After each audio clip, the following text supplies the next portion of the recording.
اسی درمیان اللہ تعالیٰ نوح علیہ السلام کو حکم دیا کہ نوکا بناؤ نوکا بناؤ. نوح علیہ السلام نے نوکا بنائی، لیکن بنانے سے پہلے اللہ سے عرضی لگائی کہ اللہ আমি জানছি না কে বোঝেন নৌকা বনবে। بیٹا کیا بولتے ہیں اس کو، ہنر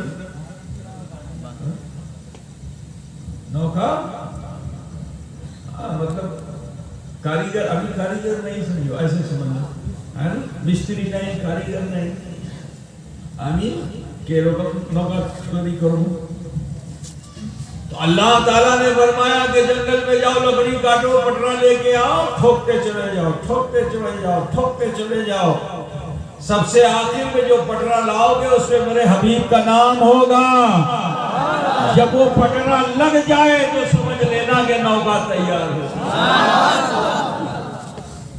جناب محمد رسول اللہ کے نام کا پٹرا لگ گیا، نوکا تیار ہو گئی. آپ نے سماج سے کہا، اے سماج والو دیکھو کچھ بچے گا نہیں، پرلے ہو جائے گا، سب سے سو جائے گا، نوکا پہ بیٹھ جاؤ، نوکا پہ بیٹھ جاؤ، کوئی ماننے کو تیار نہیں. تو پھر آپ نے چرند کو، پرند کو، جانور کو، چیٹی کو، سب کو، ان کو تو رکھ لیا، انسان نہیں تیار ہوا.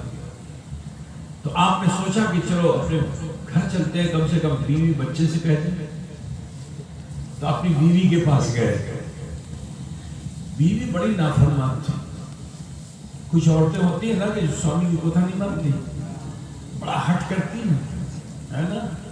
ایک لطیفہ مجھ کو یاد آ رہا ہے، میں تم کو سنا دیتا ہوں کہ ایک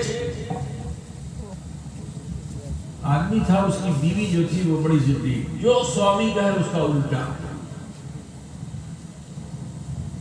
جو سوامی کا ہے اس کا الٹا. اور جب رات ہو جائے تو سیدھے میکے بھاگ جائے، سیدھا میکا سمجھتے ہو نہیں، ایسے ہی رات ہوئی بھاگی، بھاگ کے چلی گئی میکے. اب آیا سیلاب، سیلاب سمجھتے ہو، بننا آ گیا. اب جو بننا آ گیا تو سوامی نے دیکھا کہ موقع بہت اچھا ہے. کہا دیکھ بیوی باڑی میں رہو، باڑی میں ماں جا بننا، سیلاب بہت آ گیا ہے، ماں جا بننا. تو بیوی تو الٹا ہی کرتی تھی، فوراً تیار ہو گیا، امی جاگو. اس کا جاوید نا سیلاب آ گیا، بننا آ گیا ہے، بہت دھارا تیز ہے، کہنا بھی جاگو.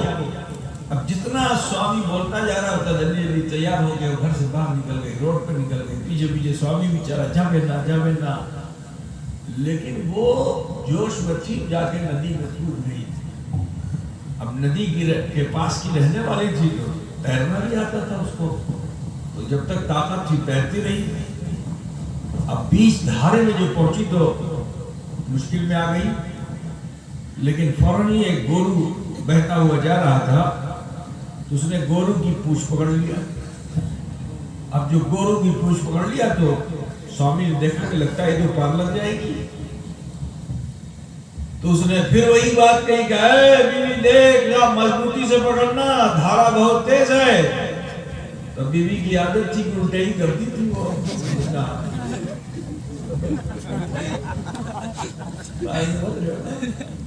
اللہ نہ کرے کہ تمہارے سماج کی کوئی عورت ایسی ہو، ہے نا. بات سمجھ رہے ہیں آپ لوگ. نبی کی بیوی، نوح علیہ السلام کی بیوی بھی بڑی ضدی. نبی بات موقع میں بیٹھو گا، ہمیں بچو نا، پہاڑی روپے ہمیں چھوڑے جاؤ. نبی نے فرمایا کوئی پہاڑ نہیں بچے گا، پانی سب کو نیچے کر دے گا. بہت منایا، نہیں مانی بیوی. تو کہا چلو اپنے بیٹے سے ہی کہتے ہیں. اگر بیٹا بھی تھا، کئی بیٹے آپ کے تھے، اس میں کنعان بیٹا جو تھا بڑا نافرمان تھا. آپ نے اس بیٹے سے کہا بیٹے تو ہی نوکا پہ بیٹھ جا. تو اس نے کہا نا ہمیں نوکا بتے بوجھبو نا، ہمیں پہاڑ روپے جاؤ. نبی نے فرمایا کوئی پہاڑ نہیں بچے گا، سب سے سو جائے گا. لیکن بیٹے نے بھی انکار کر دیا تو نوح علیہ السلام کو بہت دکھ ہوا. تو میں ایک بات بتانا چاہتا ہوں مسلمانوں کی، جب سماج میں برائیاں تو بہت ہوتی ہیں، لیکن سب سے بڑی برائی یہ ہے کہ سوامی کی استری نافرمان ہو جائے، باپ کا بیٹا بیٹی نافرمان ہو جائے۔ تو جب اولاد نافرمان ہوتی ہے، اردھنگنی نافرمان ہوتی ہے، تو اللہ تعالیٰ غضبناک ہوتا ہے۔ نوح کی بیوی، نوح کا بیٹا، اللہ غضبناک ہوا، یہاں تک کہ اسی تنور سے پانی نکلا اور اس پانی نے پوری دنیا کو اپنی لپیٹ میں لے لیا۔ کیا ہمالیہ، بڑے سے بڑا اونچے سے اونچا پہاڑ بھی وہ سے پانی، یہ پانی ہارے کے ساتھ بہتا ہوا مکہ بھی پہنچا۔ مکہ جہاں خانہ کعبہ ہے، جس کو آدم علیہ السلام نے ماٹی گارے سے بنایا تھا، طوفان نوح کی لہریں وہاں بھی پہنچی اور کعبے سے جا کے ٹکرانے لگی۔ تھوڑی ہی دیر میں لہروں کے ٹکراؤ سے وہ کعبہ جو ماٹی کا بنا ہوا تھا پانی میں گھل گیا، لیکن اس میں آدم علیہ السلام نے ایک پتھر لگایا تھا جو جنت کا پتھر تھا، جو آج بھی ہے، جس کا نام حجر، کیا نام ہے؟ حجر اسود۔ تو جو جنت کی چیز ہوتی ہے اسے وہ پانی میں ڈوب نہیں سکتی، آگ میں جل نہیں سکتی ہے۔ تو طوفان نوح کی ہچکولوں میں بھی وہ پتھر ڈوب نہ سکا، اوپر نیچے ہو رہا تھا، اوپر نیچے ہو رہا تھا۔ تو اسی کے قریب میں ایک پہاڑ ہے، اس پہاڑ کا نام ہے جبل ابی قبیس۔ اس جبل ابی قبیس نے دیکھا کہ میرا ہمجنس پتھر، جس کا سب احترام کرتے ہیں، نبی آئے تو چومے، ولی آئے تو چومے، ٹھیک ہے، جو یہاں آتا ہے وہ اسے چومتا ہے، اس کا احترام کرتا ہے، اس کی اتنی عظمت ہے۔ تو اس پہاڑ کو اس پتھر سے بھلواسا ہو گئی اور اس نے طے کر لیا کہ اس کو میں اپنے وہاں پاس سے سماج سے جانے نہیں دوں گا۔ جیسے ہی طوفان کے ہچکولوں سے وہ پتھر اوپر کی طرف گیا اور پھر دباؤ کے اثر نیچے آیا، تو پہاڑ نے اپنا سینہ کھول دیا۔ جیسے ہی اس کا سینہ کھلا، یہ پتھر اندر آیا اور پہاڑ نے اسے اپنے سینے میں بند کر لیا۔ طوفان نوح نے ٹھوکریں مارنی شروع کر دی، کہا جبل ابی قبیس یہ پتھر مجھے دے۔ تو اس پہاڑ نے یہ کہا، اٹا کینو ہوئے، اٹا ہوئے نا، یہ تو ہو ہی نہیں سکتا، کیونکہ مجھے اس سے بھلواسا ہے، اور میں نے جس سے بھلواسا کی ہے، جسے میں نے اپنے سینے میں بسا لیا ہے، دنیا کی کوئی طاقت اسے میرے دل سے نکال نہیں سکتی، اسے میرے سینے سے نکال نہیں سکتی ہے۔ طوفان کے ہچکولوں نے پھر کہا، دیکھ تیرا لباس جو ہریانی کا ہے اسے میں تار تار کراؤں گا۔ کہا منظور ہے، کہا موت کے گھاٹ اتار دوں گا، منظور ہے، یہ منظور ہے کہ میں مر جاؤں، لیکن یہ نہیں منظور ہے کہ میرے سینے میں جس کو میں نے جگہ دے دی ہے وہ میرے سینے سے نکل جائے، اتنا ہوئے نا، ٹھیک ہے نا۔ طوفان نوح آیا، آ کے چلا گیا۔ اسی کے دامن میں دو چھوٹی چھوٹی پہاڑیاں ہیں، جن پہاڑیوں کا نام صفا اور مروہ ہے۔ کیا ہے؟ صفا اور مروہ۔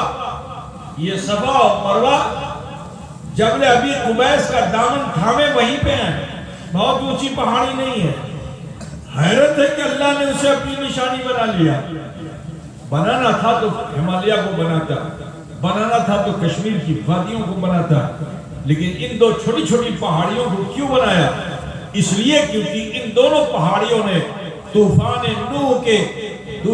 نوح کی سختیاں جھیلی اور مشقت کو برداشت کیا اور ایثار کیا، قربانی دی۔ تو اللہ تعالیٰ قربانی دینے والے کو، ایثار کرنے والے کو اللہ بہت پسند فرماتا ہے، اگرچہ وہ پہاڑ ہی کیوں نہ ہو۔ خدا گزرے ہوتے نہیں گزرے۔ تو سوچو 3500 سال پہلے نوح علیہ السلام تھے، بیٹا نافرمان ہو گیا، بیوی نافرمان ہو گئی، وہاں بھی پانی، وہاں بھی پانی، لیکن وہ پانی عذاب بن گیا، پوری دنیا میں پگھلے آ گیا۔ مگر 3500 سال کے بعد ابراہیم خلیل اللہ، جو اللہ کے خلیل ہیں، ان کی بیوی جن کا نام حاجرہ ہے سلام اللہ علیہ، نام سنا ہے نا تم لوگوں نے؟ بقرعید آئے گی تو مولانا تقریر کریں گے، بتائیں گے۔ تو حاجرہ، تو حضرت حاجرہ سے ابراہیم خلیل اللہ نے جب یہ فرمایا کہ بی بی اللہ کا حکم ہے کہ میں تمہیں اور تمہارے بچے کو ایسی جگہ پہ لے جا کے چھوڑ دوں جہاں گھاس بھی نہیں اگتی، جہاں پانی بھی نہیں ہے۔